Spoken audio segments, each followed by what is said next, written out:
process. They understand we need to do something. Just to be clear, you don't need to do something immediate. You don't feel a threat to the state's bond rating is that severe or pressing. Is that your... I don't know. I'm not aware of the timing on it. I just know that we've been kind of given that notice, and that you've got to watch out for this. What I don't know, and I don't know that anyone knows, is what does the Medicaid solution do? What does AFSCME's contract do? What does this year's budget do for them? But clearly they've sent us a signal that the pension problem is real. But I don't know how they assess the situation. So I'm not going to sit here and say it could happen tomorrow. They may come back and say, you know what, you did 3 good things, you're okay.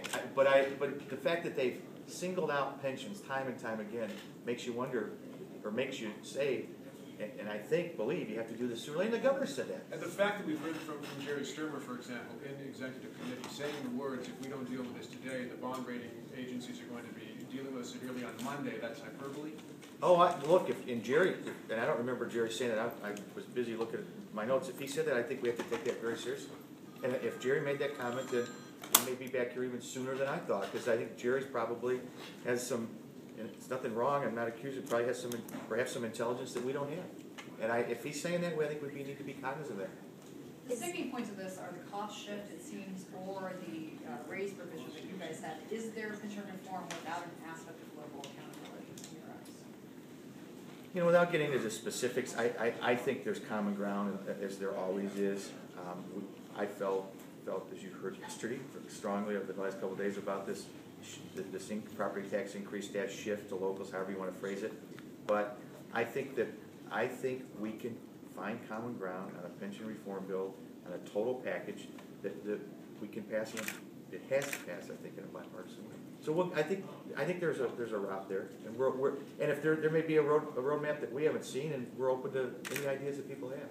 Do you have any plans right now to meet with the governor and the other leaders, and how do you see that playing out? Not that I'm going to defer to the governor, and this whole point about maybe hearing something Monday may force an earlier meeting than we planned. So we'll just have to.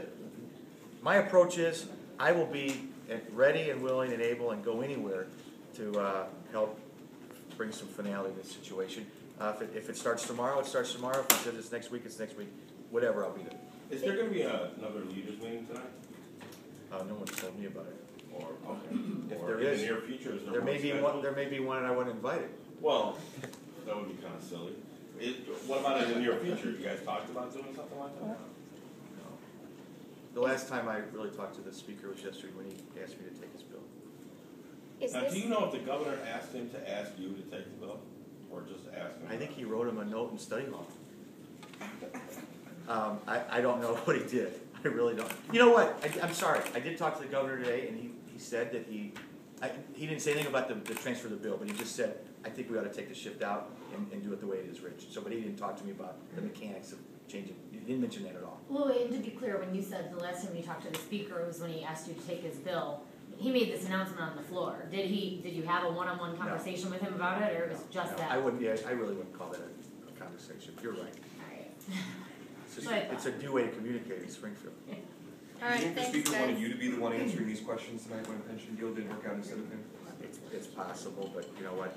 I'm more than happy to do it, and we'll keep answering until we get it done. So is this version dead, the version from this morning, or is this the one that's going to be moving forward? Well, I think people will probably have to work off it somehow, a combination of yesterday's and today's. But believe me, I do think there. And you know what? There are some folks that think there are other things we need to do with pensions. So I think this pause is not the end of the world. I think we get it done. Are you going to look at the cost shift? What? Are you going to start looking at the cost shift and use an option for the pensions? We'll look at everything just to see what we can do to get it done. Do you feel like this opens the door back up to maybe putting larger employee contributions or a later retirement age on the table again? Well, remember, the governor had a whole list of ideas, so I'm not sure what he'll talk about when he brings it back. So I think you have to say, we'll look at whatever it takes. And to his credit, to this bill's credit, there were 66 to 80, 90 billion in savings off a 30-year payment schedule. I don't think that's kind of your goal, if not higher. So whatever it takes us to get there and beyond is, I think we need to be looking at all those things. Realistically, is there any time tonight to look at any kind of bill that would come from the Senate tonight? And have you I don't, you'd have to, I assume you guys are gonna all go over and spend some time in the speaker's office, and then you'd have to ask him. Yeah, okay. All right, thanks, guys.